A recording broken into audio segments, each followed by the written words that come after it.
Today on StampTV, I'm going to show you a fun card project featuring the new Birthday Go-Round mini stamp set.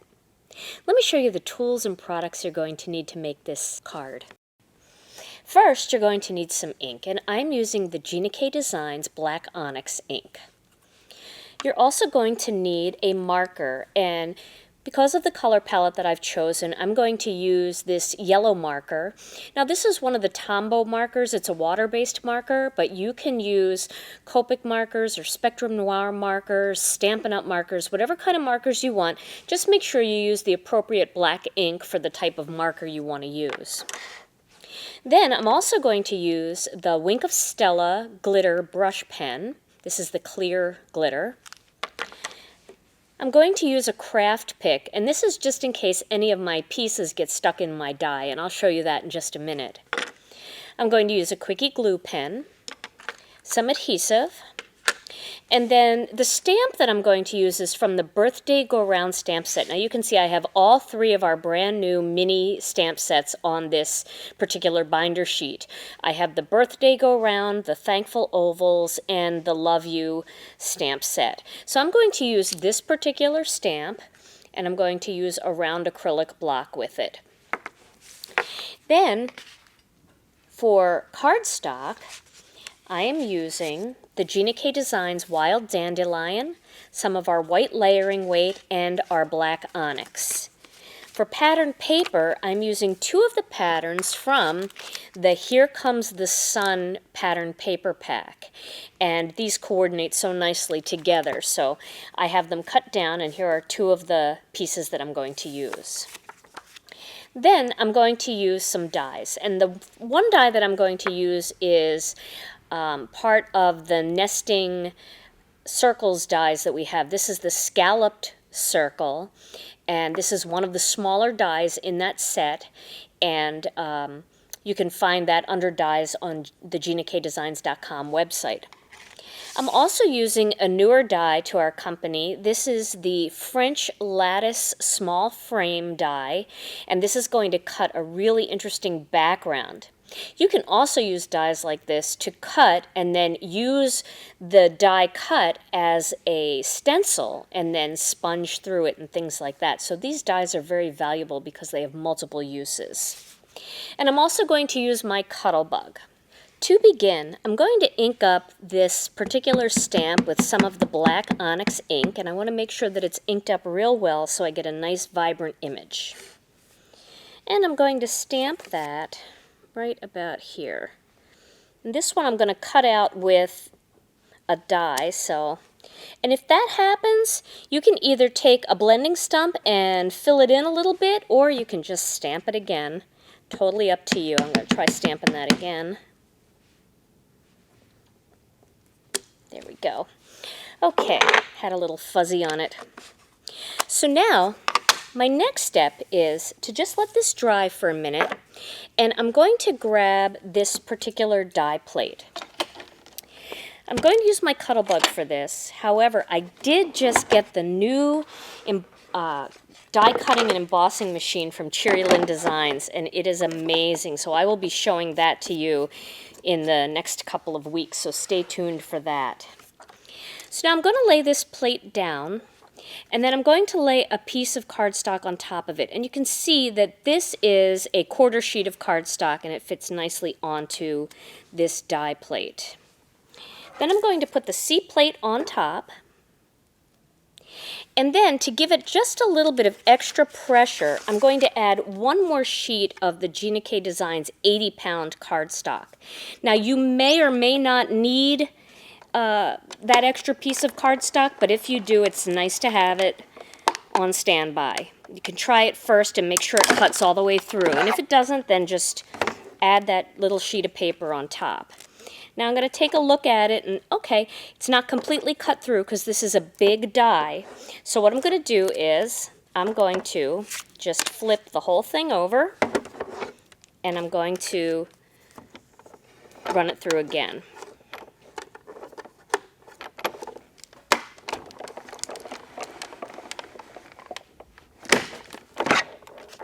Okay. Sometimes it takes an extra time to get it to cut all the way through when it's such a big die like this one. Okay, now, if you have trouble getting this out, you can use a craft pick because there's all these little holes in here, and you can just start it up in the corner. And once you've started it, then you'll be able to pull the whole thing out. And then all these little pieces just pop out. And once they're all popped out, then it will look like this one, which I've already popped all of them out. Okay, now if you get any stuck in here, these dies are coated with a special material. I'm not exactly sure what it's called, but if you just kind of tap it against the end of your trash can, most of these will come out pretty easily. See, most of them came out there just by tapping it, like that. And if there's any little leftovers in there, you can always just pick them out with your craft pick. So that's pretty easy to get them out. And you can see how intricate of a die this is. Now I'm going to take a piece of yellow cardstock. This is our wild dandelion. And I'm going to do the same thing. I'm going to put the B plate on top here. It doesn't really matter if the C plate is on the bottom or the B plate is on the bottom. It cuts out just the same either way. And I like to flip it once just to make sure it cuts all the way through. I'm going to add that piece of paper again on top. Even though this cardstock is a little bit thicker, it's still nice to do it in one pass if we can. Let's take a look. That looks pretty good. Okay, so let's start it at the top here and pull it out, and then pop all these little yellow ones out. Now for this one, we're going to keep the yellow ones, and we're going to not use the actual lattice frame, but keep the lattice frame because you can use it for another card project later. So let's just pop a few of these out here. You can see how easily they pop out. And now we're going to go on to the next step.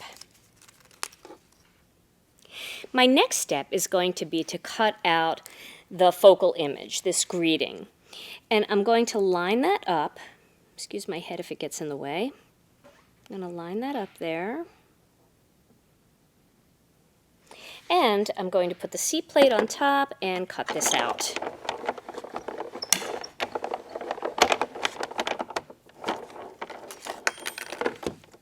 And there is my little focal image greeting. I really love this Birthday Go Round stamp set and the Thankful Ovals stamp set because it makes use of all of those small little dies that sometimes just sit in your tool chest and you really don't get to use. You use the larger ones for focal images, but those little ones just kind of sit there. So this is a great use for those little ones. Okay, so now my next step is going to be to adhere this frame on top of this pattern paper. For my next step, I had to do this part off camera because I used a spray adhesive. And this spray adhesive I got at Hobby Lobby, and it works great for sticking any kind of paper to something that has a little bit of a sheen to it or that's ultra smooth. This is just a spray adhesive, and they probably have it at other stores like Michael's and Joann's and other big box stores. And what I did was I sprayed the back of this lattice frame and then I just adhered it right to this piece of pattern paper. So my next step is going to be to trim this piece down. And here I have my tonic paper cutter. And what I'm going to do here is I'm going to cut 1/8 of an inch off of each side. So I'm going to take 1/8 of an inch off here. So I'm going to cut this side down to 4 1/8. Then I'm going to turn it and I'm going to cut this side down to 4. Actually, I think I'm going to do this one even a little bit more. I'm going to cut it down to, the first one will be down to 3 7/8, and then 3 3/4. This will be more like my regular cards that I do. Okay, I'm going to take 1/4 inch off the one side and 1/4 inch off the other side. So your end measurement for this piece is going to be 3 3/4 by 5 inches. All right. Now I'm going to adhere this onto a piece of white cardstock. Let me trim this piece of white cardstock down to the right size. This one's going to be 3 7/8 by 5 1/8. And that will give me a nice little border around the perimeter there, just like that. And I'm going to adhere that on with a little bit of mono adhesive.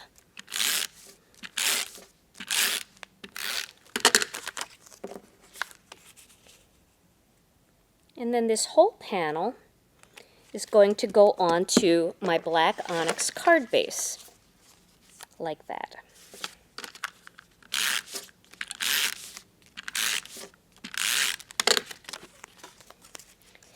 Now I want to do something a little bit fancy, and this is why I cut out all of those yellow pieces. What I want to do is I want to fill in some of these pieces with some yellow spots.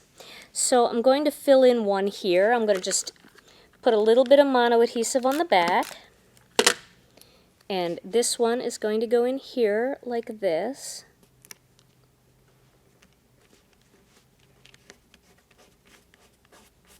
And then I'm going to do another one.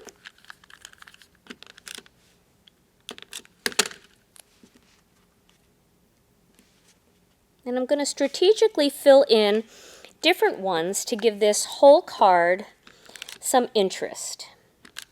And it really kind of shows off that French lattice background.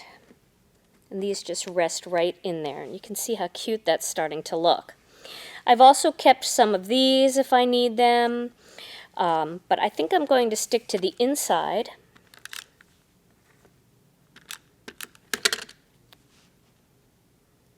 And just kind of fill in these inside ones. And you can do different things on the outside. If you want, you can cut a sheet of the black ones and fill those in on the sides. If you're going to do the sides, do them before you trim it down. This way you'll be trimming everything down together. So we'll do a few more of these.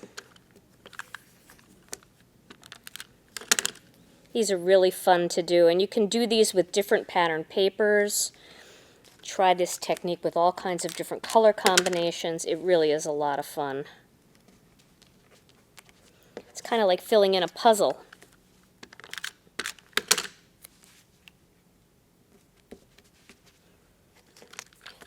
Some of you might like to have the top of your card a little bit different than the bottom of your card and divide it out with a strip going across. You can have the yellow ones just on the top or just on the bottom.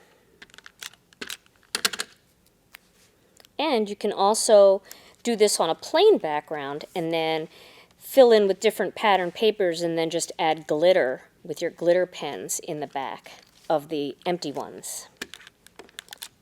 Just a few more here. And then we'll get to the next step.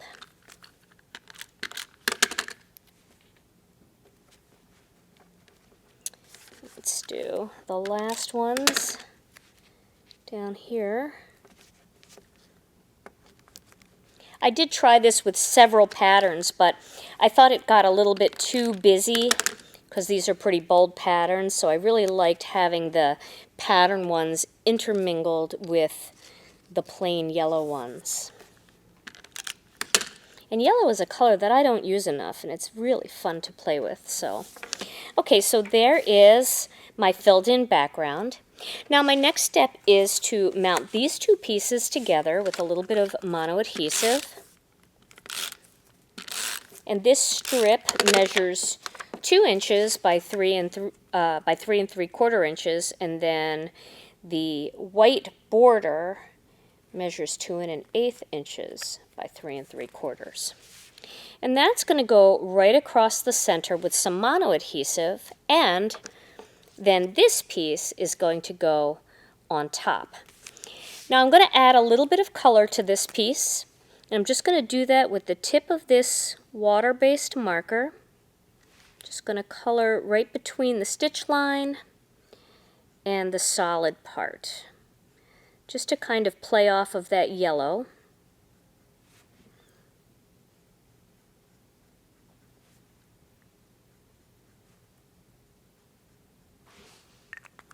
And then I'm going to add a little bit of this Wink of Stella glitter pen. I'm just going to color all around the heart. It's so nice to have the clear one because you can turn it into any color you want.